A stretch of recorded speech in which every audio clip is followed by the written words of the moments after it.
आषाढ महिन्यात कुलदेवीची ओटी भरणे शक्य नसेल तर हा एक मंत्र नक्कीच ऐका.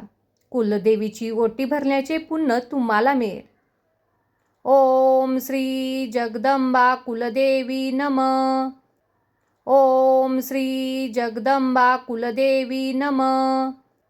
ओम श्री जगदंबा कुलदेवी नमः. ओम श्री जगदंबा कुलदेवी नमः. ओम श्री जगदंबा कुलदेवी नमः. ओम श्री जगदंबा कुलदेवी नमः. ओम श्री जगदंबा कुलदेवी नमः.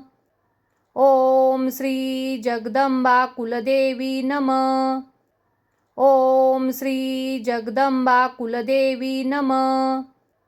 ओम श्री जगदंबा कुलदेवी नमः. ओम श्री जगदंबा कुलदेवी नमः. ओम श्री जगदंबा कुलदेवी नमः. ओम श्री जगदंबा कुलदेवी नमः. ओम श्री जगदंबा कुलदेवी नमः. ओम श्री जगदंबा कुलदेवी नमः. ओम श्री जगदंबा कुलदेवी नमः.